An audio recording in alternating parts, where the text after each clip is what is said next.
Ladies, gentlemen, and expeditioners of all ages, some ages, Clair Obscur Expedition 33 is an incredibly fun new game, and I'm glad to see more and more people giving it a proper chance and hopping in to try it out. And while the game is relatively linear in its progression, there's still a ton of optional content that you can easily miss while playing the game if you don't really search through every inch of the world, and some of it is incredibly strong.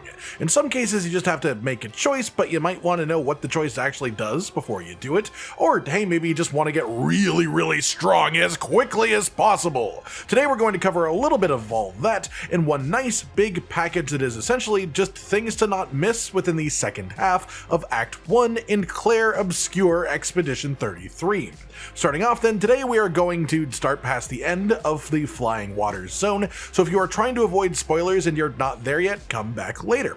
Our big sort of hub of loveliness today then is going to be accessed from the world map, the overworld. It serves multiple really useful purposes. Essentially we're going to be going to an optional boss arena, which is one of the only ways that you can fight bosses multiple times in a row, meaning that this is an absolutely excellent experience farm as long as you can actually beat the bosses in question. But on top of that, you get a ton of Chroma for this relative to when you can access it and when you can beat it. So it's also an excellent Chroma farm for you to get a lot of currency early in the game, and as if that still wasn't enough, it also gives you a bunch of Chroma tokens for actually upgrading your weapons, and you can get ones that are quite a bit above your pay grade if you can beat the final boss.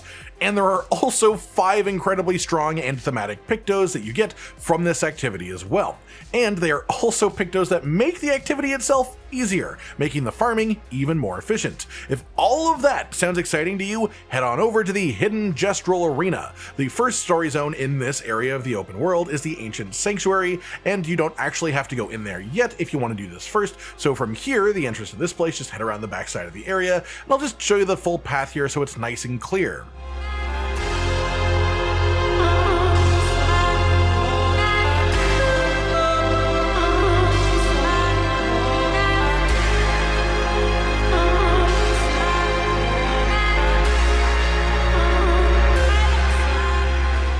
Once you enter the zone, come on in and walk through to find a fun, hidden away little Gestral arena in the back. Talk to the little guy that's in the center and tell him you want to take part in the fighting, and he will tell you to choose one member of your party to be the arena champion. Pick whichever one you want to actually use, and then he will give you a choice of 4 bosses. The difficulty of the boss increases quite dramatically the lower down the list you go. So at the top is the easiest, at the bottom is the hardest, and you want to start off at the top, ideally as a result.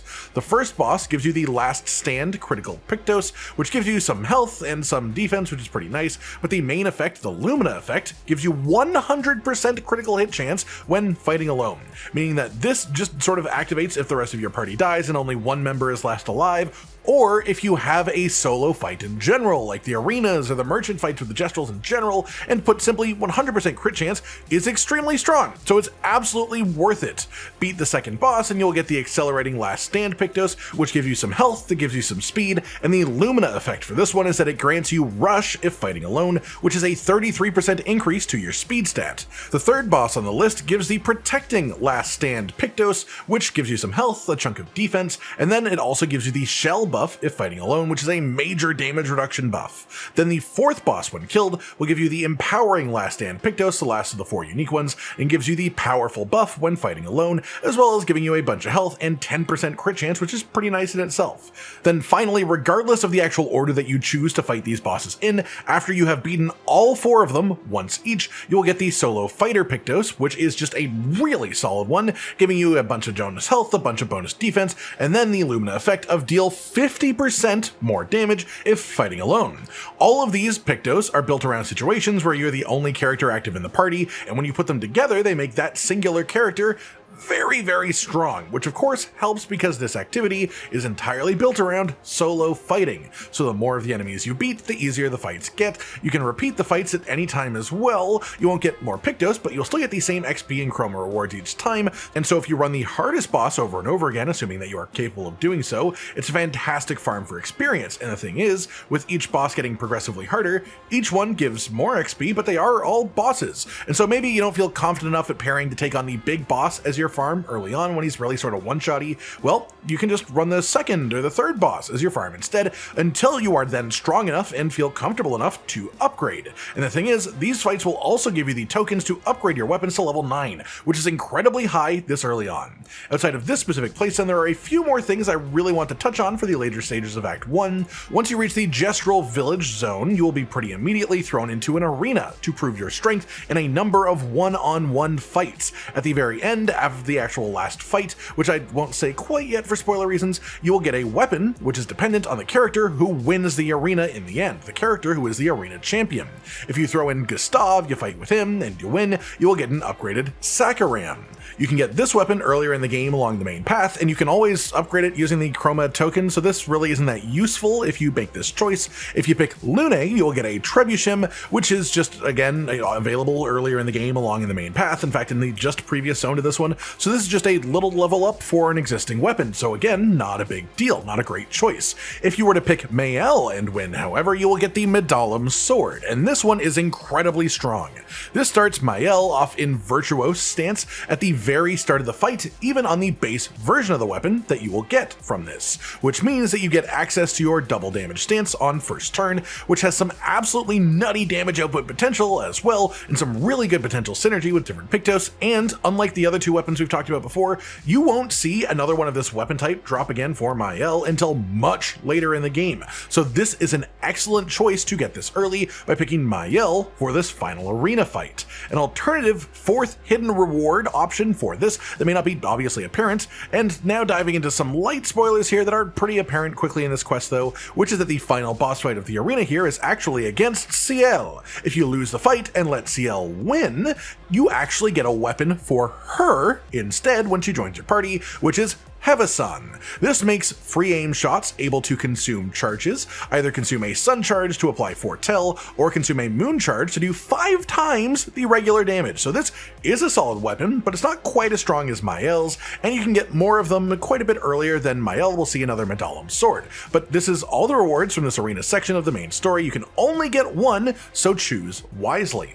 Next up, we have a very missable Gestral merchant whose name is Pinabby, and he sells a number of useful things and one very strong Pictos, which is the main reason that we are going to have a talk with this gentleman. This merchant is located in the Yellow Harvest zone, located here in the full world map. From this overworld area we have the stage. You can only get here after you unlock Esquier through the main story, which is your open world mount. Once you get here into this zone, progress through to the second expedition flag just by following the main path, called Harvester's Hollow. From this flag, take the right path forward like I'm doing here, head up the sort of fallen over pillar behind an enemy that just ramps up into a much more vertical ledge cliff type area. Follow this path forward continually, just straight. You will go past a journal entry, which of course you can't pick up, and eventually you will reach a ledge. If instead of dropping down from here, you look up, you can see a rock with a grappling hook prompt. Grapple up to this rock and you'll find the merchant that we've been looking for waiting to speak to you. In his general inventory is some Chroma catalysts, Color of Luminas, a recoat, a really funky Pictos that just kills a character immediately at the start of combat if you want that, which you might for some other synergies later on, and also the wavy hairstyle for Lune. Fight the merchant, win the fight, and then he will also add the teamwork Pictos to his stock, and this Pictos gives you a chunk of health, a big chunk of defense, and it gives you a 10% damage increase while all party members are alive, which is a Lumina effect that you can then eventually put on all of your party members, just have them be all buffed by their own aliveness, which is just generally quite good. There's also some other goodies in this area. Again, Yellow Harvest as a whole is an entirely optional zone in the game, but this vendor and this Pictos especially, I thought were worth calling out. Then finally today we are heading to the Stone Wave Cliffs zone, and as you progress forwards from the start of this zone, you'll have your first encounter with these big energy weapon wielding dudes. These are the first ones that you will see, and once you head past them, whether you kill them or not, stick to the right side of this area and there will be a couple of ledges that you can climb up. In the back of this raised up little ledge over here, there is a Pictos on the ground that you can pick up, which is called First Strike. This gives you a speed bonus, a sizable crit chance bonus, but the actual Lumina effect is the important part, which is that it just makes you play first, no matter what, in any given combat. Even with absolutely minimal speed stat, this effect means you will always go first. Get it as a Lumina ability for your whole party, and then your whole team will always go first before your opponents. And this is always good, yes, but in the least spoilery way of saying it, there comes a point in the progression of story through this game where on normal and expert difficulty, regardless of your speed stat, enemies will always go first in combat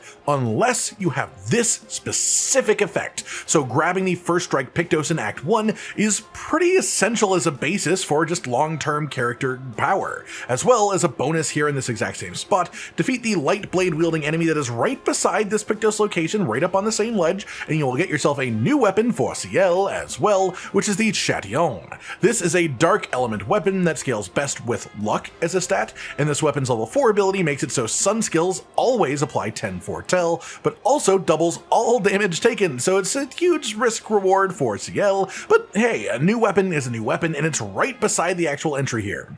That just about does it for today then, everyone. The hidden Gestral arena is an incredible spot for a number of different things being farmed, as well as 5 separate Pictos that are all quite good when used purposefully.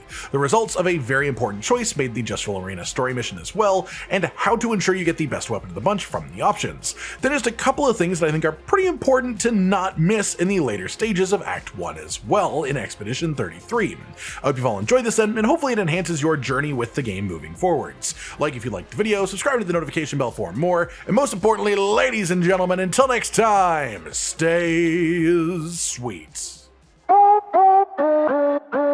Josh, Cotton, and Hollow with the videos, dropping the humor like a hammer on your tippy toes, bringing entertainment on a daily arrangement to take our insanity and turn it into entertainment. Yes, I said entertainment twice, to reiterate that it is nice to look into your faces on a mostly daily basis when you let us in your homes to make the whole world a stage.